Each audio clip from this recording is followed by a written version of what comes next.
무엇으로 채울 것인가 라는 말씀의 제목으로 함께 은혜 받는 시간 되시길 축복합니다. 우리는 매일 무언가로 채워진 삶을 살고 있습니다. 집이 비어 있으면 금방 먼지가 쌓이듯이 마음도 비어 있으면 반드시 무언가가 들어오지요. 문제는 무엇이 들어오느냐가 아니라 무엇으로 채우느냐입니다. 지난 시간 우리는 예수님께서 가르쳐 주신 기도에 대해서 함께 배웠습니다. 예수님께서는 우리의 기도 가운데 가장 좋은 것을 주시겠다고 약속하셨지요. 그리고 13절의 말씀처럼 우리에게 무엇을 주신다고 말씀하셨습니까? 네, 가장 좋은 것 성령을 주시겠다고 말씀하셨습니다. 할렐루야. 그런데 이어지는 사건은 충격적입니다. 성령으로 채우지 않은 공간에 무엇이 들어차는지를 적나라하게 보여주고 있기 때문이지요. 여러분, 운전을 하다가 아주 가파른 언덕길을 그 한복판에 멈춰 섰다고 상상해 보십시오. 그 위험한 경사로에서 기어를 중립으로 놓고 브레이크를 떼면 어떻게 됩니까? 나는 전진도 안 할 거고 후진도 안 할 거야, 그냥 여기 가만히 있을 거야 하면 가만히 있어집니까? 가능합니까? 불가능하지요. 차는 제자리에 얌전히 서 있지 않고 뒤로 미끄러져 내려갈 것입니다. 순식간에 사고가 나겠지요. 우리의 인생도 마찬가지입니다. 우리는 흔히 하나님 편이냐 세상 편이냐라는 그런 질문 앞에 부담스러워합니다.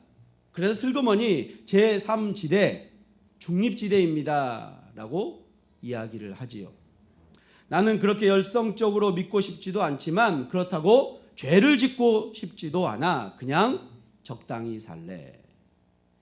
하지만 오늘 본문은 선언합니다. 중간은 없다. 언덕길에서 앞으로 치고 올라가지 않으면 뒤로 밀리는 것처럼 성령으로 채워지지 않으면 우리는 죄의 중력에 이끌려 내려갈 수밖에 없습니다. 오늘 나눌 말씀은 무엇으로 채울 것인가입니다.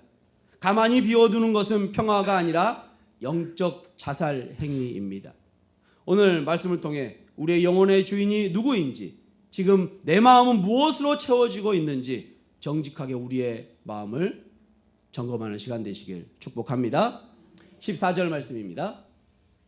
예수께서 한 말 못하게 하는 귀신을 쫓아내시니 귀신이 나가매 말 못하는 사람이 말하는지라 무리들이 놀랍게 여겼으나. 귀신 들려 말 못하는 한 사람이 예수님을 찾아옵니다. 말 못하는 것 얼마나 괴로운 일일까요? 우리 김사 집사님이 지금 찬양을 하고 있는데 지금 목감기로 힘들어하고 있습니다. 어제 연습하는 중에 목소리가 안 나와서, 또 금요일날 저녁에 뜨겁게 기도하다 보니 목소리가 아주 안 나와서 힘들어 하시더라고요. 저도 지난주 작년 여름 캠프에 목을 쉬어서 한 10여일을 고생했던 것 같습니다. 목이 안 나와서, 목소리가 안 나와서 설교하는 것도 많이 힘들었던 것 같습니다. 이러한 건강상의 일시적인 문제도 어려운데 목소리가 아예 나오지 않는 고통은 얼마나 힘들까요? 고통과 답답함, 괴로움이 있었을 것입니다. 특별히 이 사람은 악한 귀신으로 인하여서 말을 못하고 있는 상황이잖아요. 아무런 해결책이 없다는 것 얼마나 힘든 일입니까? 그에게는 아무런 소망이 없었던 것이죠. 그런 상황에서 예수님은 귀신을 내쫓으셨습니다. 할렐루야.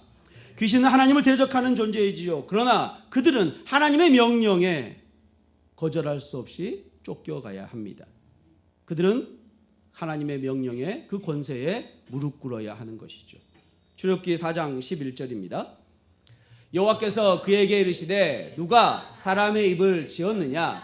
누가 말 못하는 자나 못 듣는 자나 눈 밝은 자나 맹인이 되게 하였느냐? 나 여호와가 아니냐. 아멘. 이러한 권세를 가지시니 오직 하나님 한 분뿐이신 줄로 믿습니다. 여호와 하나님만이 하실 수 있는 일, 예수님이시기에 가능하신 것이죠. 이것은 그분이 하나님이시라는 명백한 증거가 됩니다. 이에 대한 사람들의 반응이 나옵니다. 어떤 이들은 놀랍게 반응하고 항상 예수님의 병의 고침에 대한 놀라운 반응이 일어난 것이죠.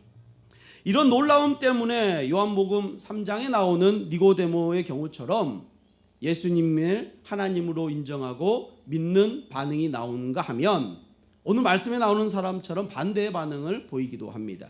어떤 사람들은 바알세불을 통해 이루어진 일이라고 의심하기도 하지요. 15절입니다.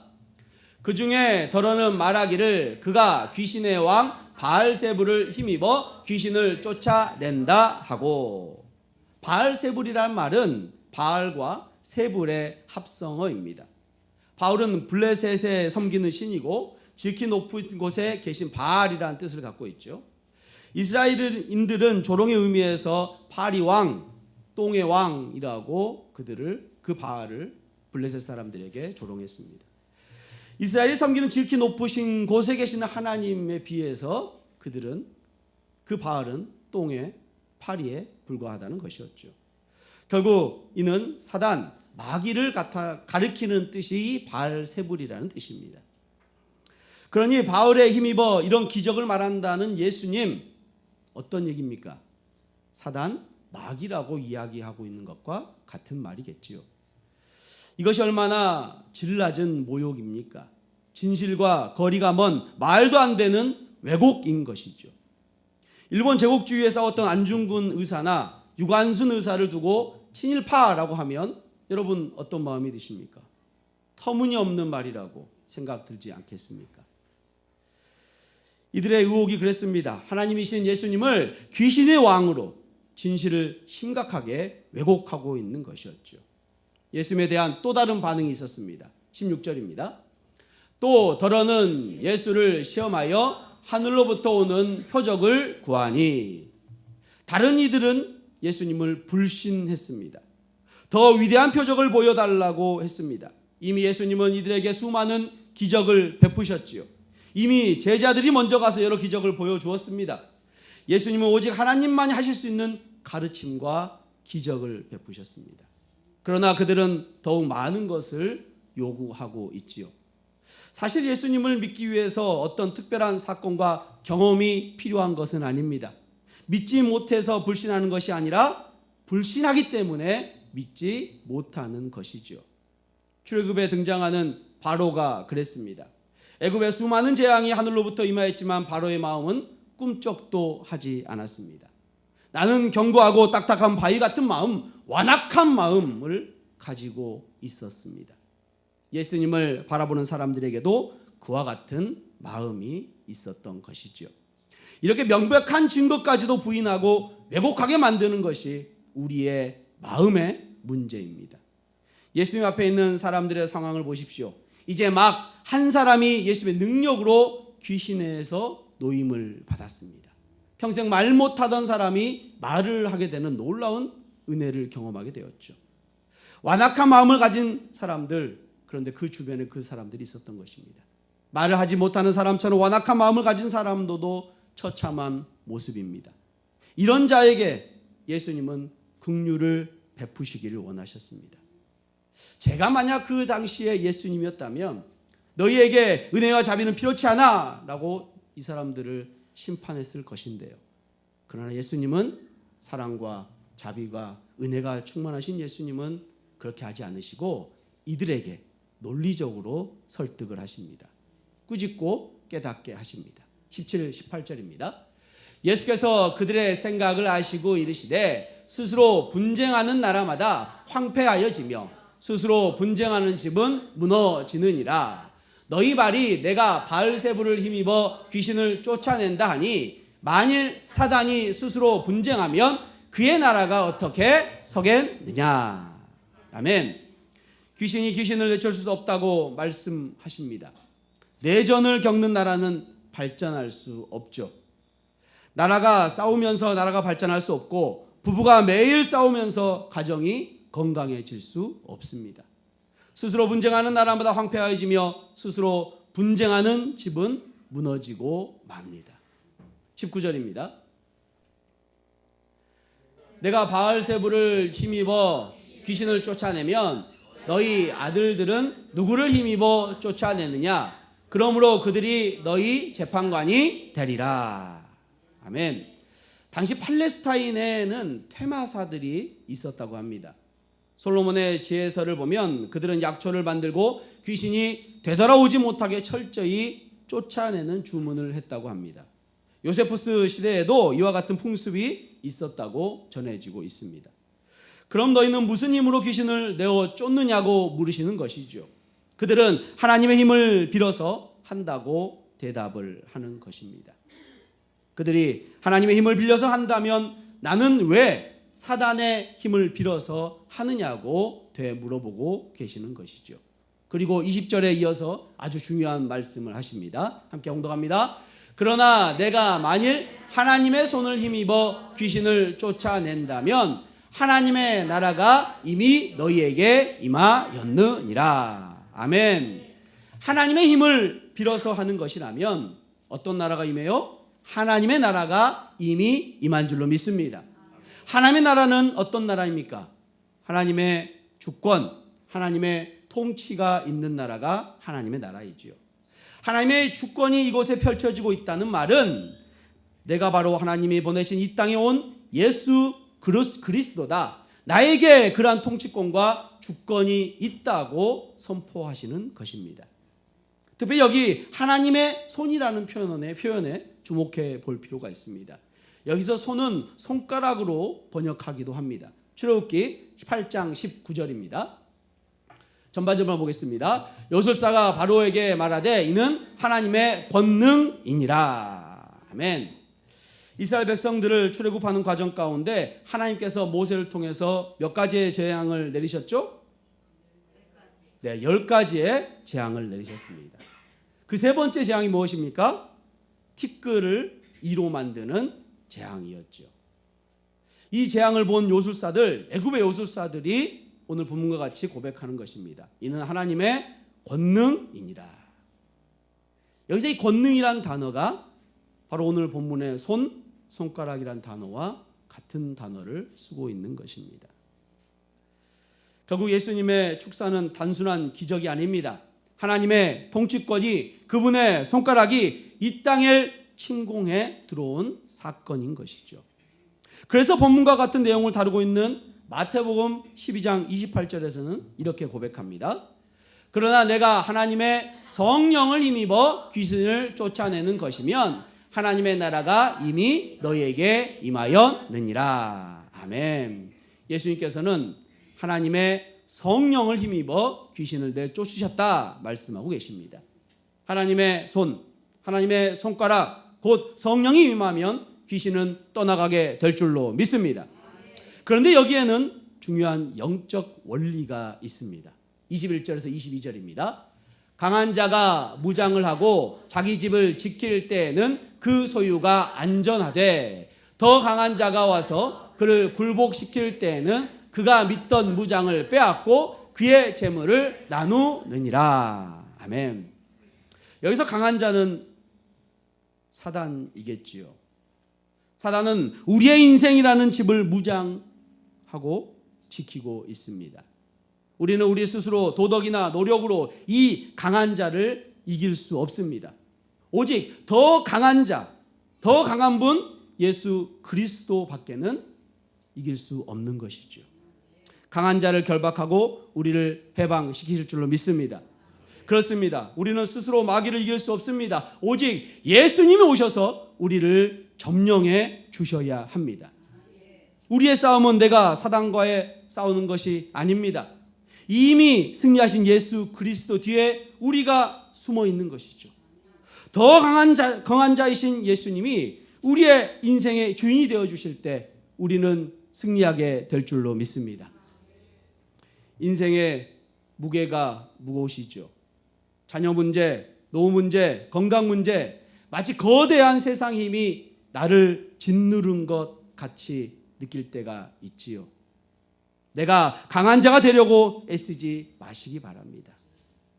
우리는 사단보다 강할 수 없습니다. 세상보다 강할 수 없습니다. 오직 더 강하신 분 예수 그리스도가 우리 안에 오셨을 때 승리하게 될 줄로 믿습니다.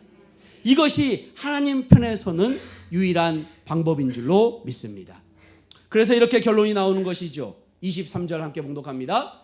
나와 함께하지 아니하는 자는 나를 반대하는 자요 나와 함께 모으지 아니하는 자는 해치는 자니라. 아멘. 우리가 기억할 중요한 가르침입니다. 영적 세계에는 중립은 없습니다. 스위스는 1815년 나폴레옹 전쟁 이후에 중립국으로 선언을 했지요. 유럽 강대국들 사이에서 어느 편에도 들지 않겠다라고 한 것입니다. 그래서 스위스는 중립국으로 유럽의 유엔본부, 또 세계무역기구, 세계보건기구가 또 국제 외교적인 활동을 하는 곳이 스위스가 되었습니다. 하지만 스위스의 중립국 같은 영적 중립지대는 존재하지 않습니다. 우리는 나는 하나님을 반대하지 않아 그저 내 인생을 살 뿐이야 라고 말하지만 성경은 예수님과 함께 적극적으로 모이지 않는 그 자체가 흩어지는 것이라고 말씀하고 계십니다. 나의 주인이 예수님이 아니면 그 주인은 필연적으로 내 자신이 되기 때문이지요. 내 자신이 주인이 된 상태, 바로 사단이 가장 좋아하는 먹잇감입니다. 여러분, 여러분의 인생은 지금 누구의 통치를 받고 계십니까? 신앙인으로 하나님 편에서 하나님의 통치를 받으시기를 축복합니다. 24절에서 25절입니다. 더러운 귀신이 사람에게서 나갔을 때 물 없는 곳으로 다니며 쉬기를 구하되 얻지 못하고 이에 이르되 내가 나온 집 내 집으로 돌아가리라 하고. 25절입니다. 가서 보니 그 집이 청소되고 수리되었거늘. 예수님께서 더러운 귀신의 귀함에 대한 기한에 대한 이야기를 비유로 말씀하십니다. 더러운 귀신이 사람에게서 나갔을 때 그 귀신은 물 없는 곳으로 다녔습니다. 이 물 없는 곳은 생명이 없는 곳을 의미하지요. 하나님을 대적하는 일을 못하게 된 귀신은 만족을 할 수 없었던 것입니다. 그래서 원래 있던 곳에 와서 깨끗하게 청소된 것을 보게 된 것이죠. 귀신이 있을 때에 여러 가지 폐해에서 회복된 상태였습니다. 그 집이 청소되고 수리되었다라고 본문은 말씀하고 있죠. 여러분, 집이 깨끗하게 청소되고 수리되었습니다. 얼마나 보기가 좋습니까? 현대 성경이나 NIV 영어 성경을 보면 이 표현을 비어있다라는 뉘앙스로 같이 표현을 하고 있습니다. 더러운 곳은 치웠지만 새 주인이 들어오지 않아 비어진 상태를 의미하는 것이죠. 이것이 무엇을 의미합니까? 주석가들은 이 상태를 복음 없는 종교성 혹은 도덕주의라고 경고를 합니다. 교회는 다니며 술도 끊고 담배도 끊고 나쁜 습관을 고쳤습니다. 겉모습은 너무 젠틀하게 멋있는 집사와 권사가 되었습니다. 집이 깨끗하게 수리되었습니다. 그런데 그 마음의 중심에 뜨거운 예수님의 생명이 없다면 그것은 가장 위험한 상태입니다. 주님의 은혜로 끊은 것이 아니라 자신의 의지로 끊었기 때문에 교만, 자기자랑이 드러나게 된 것이겠지요. 결국 빈집은 어떻게 됩니까? 26절입니다. 이에 가서 저보다 더 악한 귀신 7을 데리고 들어가서 거하니 그 사람의 나중 형편이 전보다 더 심하게 되느니라. 귀신은 이제 내가 들어갈 뿐 아니라 다른 귀신 7귀신을 데리고, 더 많은 귀신을 의미하는 거겠죠, 데리고 들어갑니다.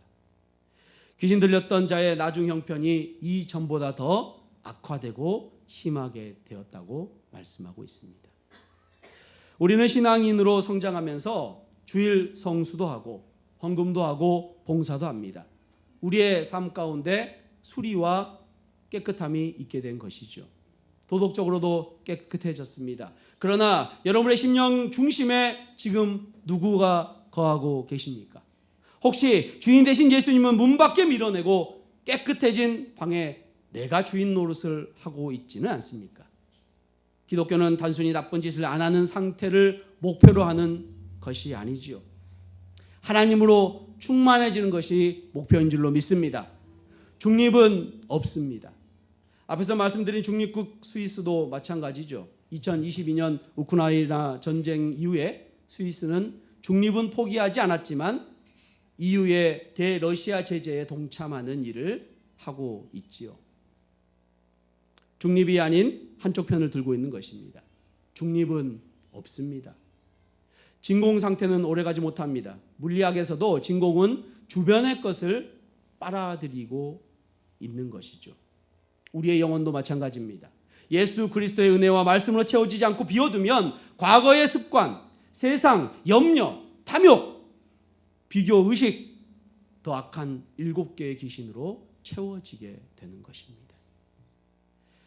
차라리 세상에 있을 때보다 더 교만하고 완고한 종교인이 되어버리는 비극이 발생하게 된다는 것입니다. 중립이 없음을 기억하시길 바랍니다. 비워두는 것은 불가능합니다.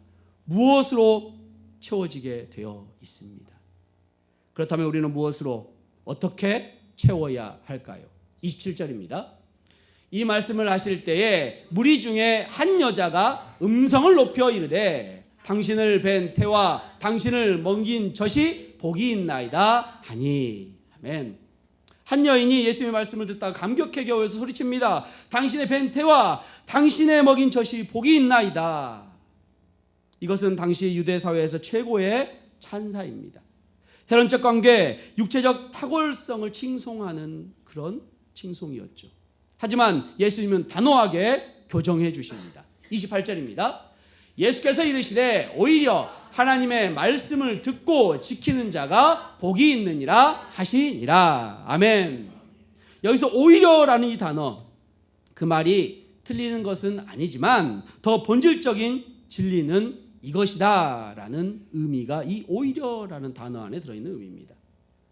내가 모태신앙이라서, 내가 목사 집안이라서 혈연적 종교적 배경은 진짜 복이 아니라는 것입니다. 진짜 복은 무엇입니까? 말씀을 듣고 지키는 것인 줄로 믿습니다. 여기서 지키다라는 단어는 단순히 규칙을 준수하는 뜻이 그 뜻에서 넘어가는 뜻입니다. 보물처럼 간직하고 뺏기지 않게 지키는 것, 간직하는 것, 파수하는 것, 그것이 지키다라는 뜻의 의미입니다. 이 단어는 21절에서 강한 자가 집을 지킬 때 썼던 단어와 동일한 단어입니다. 사단이 자기 집을 지키듯 이제 하나님의 자녀는 예수 그리스도의 말씀으로 우리의 중심을 지켜야 할 줄로 믿습니다. 그 말씀을 생명처럼 지켜내야 합니다. 시편 1편 2절입니다. 오직 여호와의 율법을 즐거워하여 그의 율법을 주야로 묵상하는 도다. 복 있는 사람의 특징이 무엇입니까? 오직 여호와의 하나님의 말씀, 그 율법을 주야로 묵상하고 말씀으로 채우는 사람들이지요. 뿐만 아니라 지킴으로 채워야 합니다. 요한계시록 3장 8절 말씀입니다. 볼지어다 내가 내 앞에 열린 문을 두었으되 능히 닫을 사람이 없으리라.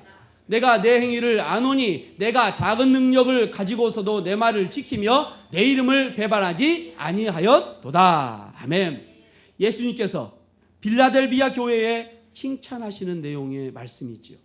작은 능력이지만 주님의 말씀을 지켜 행하는 것을 칭찬하고 계신 줄로 믿습니다. 성도 여러분, 여러분의 내면은 무엇으로 채워져 있습니까? 유튜브 뉴스로 채워집니까? 주식 정보로 채워지고 있습니까? 자녀의 입시 정보로 채워지고 있습니까? 아니면 넷플릭스 드라마로 채우고 있습니까? 우리의 뇌와 마음을 하루 종일 세상의 정보로 채우고 있습니다. 그러면 주일날 1시간 설교 듣는 것, 나는 청소되었다라고 안심해야 될까요? 그것은 빈집입니다. 적극적으로 채워야 합니다. 단순히 성경을 읽는 행위를 넘어서 그 말씀을 내 가치관이 되고 내 판단의 기준이 되고 내 감정을 다스리는 주인이 되어야 될 줄 믿습니다. 어떤 사람이 항아리에 호두를 가득 채웠습니다. 채우려고 합니다. 호두를 먼저 넣고 쌀을 넣으면 다 들어가지만 쌀을 가득 채운 다음에 호두를 채우면 호두가 다 들어갈까요? 다 들어가지 않지요. 사소한 세상의 정보로 내 머리를 꽉 채워 놓고 나중에 말씀을 집어넣으면 튕겨져 나간다는 것입니다. 우선순위의 중요성을 말씀하고 있는 거지요. 하나님의 말씀을 듣고 지키는 자, 여기서 지킨다는 것은 억지로 율법을 행한다는 것이 아닙니다. 말씀을 내 안에 꽉 채워서 그 말씀이 나를 이끌어가게 하는 상태, 바로 성령 충만의 상태인 줄로 믿습니다. 사랑하는 성도 여러분, 빈컵이 있다고 한번 상상을 해보십시오. 이 컵 안에 있는 공기를 손으로 빼낼 수는 없지요. 진공청소기로 빼내면 어떻게 될까요? 그 컵이 깨질지도 모릅니다. 그 컵 안에 있는 공기를 빼내는 가장 쉬운 방법이 무엇입니까? 그 컵 안에 물로 채우면 되겠지요. 물로 가득 채워지면 공기는 자연스럽게 빠져나가게 되어 있습니다. 이것을 토마스 찰머스는 새로운 애정의 폭발적인 힘이라고 말을 했습니다. 내 안에 더러운 생각, 세상에 대한 미련, 음란, 탐욕을 내 의지로 쫓아내려 하면 실패합니다. 청소하고 수리해도 다시 들어옵니다. 오직 더 강한 자이신 예수 그리스도의 말씀이, 그분의 사랑이 내 안에 폭포수처럼 부어질 때 어둠은 자연스럽게 밀려나가야 될 줄로 믿습니다. 하나님 우리에게 중간지대를 허락하지 않으셨습니다. 적당히 믿고 적당히 세상을 즐기며 살라고 하지 않으셨습니다. 아침에 눈을 뜨면 가장 먼저 하나님의 말씀을 펴서 그것이 사단이 틈타지 못하게 하는 유일한 길입니다. 내 영혼의 빈집을 채우시길 바랍니다. 성도 여러분, 오늘 말씀 우리에게 중간은 없다고 말합니다. 나는 하나님을 반대하지 아니라는 생각은 결국 사단에게 문을 열어주는 것입니다. 빈집은 위험합니다. 도덕적인 삶, 윤리적인 갱생, 종교적인 습관, 이것으로 만족하지 마시기 바랍니다. 그것은 깨끗하게 청소된 빈집일 뿐, 주인이 없는 그 집에는 강도가 들어올 수밖에 없지요. 여러분의 심령을 더 강한 자 예수 그리스도로 채우시길 축복합니다. 그리고 그분이 통치하시는 수단이 하나님 말씀으로 우리의 매일매일을 빽빽하게 채우시기 바랍니다. 복음은 명사가 아니라 동사입니다. 말씀이 내 안에서 살아 움직여야 한다는 것이죠. 지금 삶이 공허하십니까? 혹시 깨끗하게 살려고 노력하는데 자꾸 넘어지십니까? 비려고 했기 때문입니다. 이제는 채우시길 축복합니다. 은혜로 채우고 진리로 채우고 예수 그리스도로 채우시길 바랍니다. 그래서 나중에 주님 앞에 섰을 때 너는 내 편이었다, 너는 나와 함께하는 모이는 자였다, 그렇게 인정받는 저와 여러분 되시기를 축복합니다. 세상이 아니 하나님 편에 서서 주님의 말씀으로 가득 채워주기를, 지키기를 또한 결단하는 주님의 은혜의 성도님들 되시길 주님의 이름으로 축원합니다. 아멘.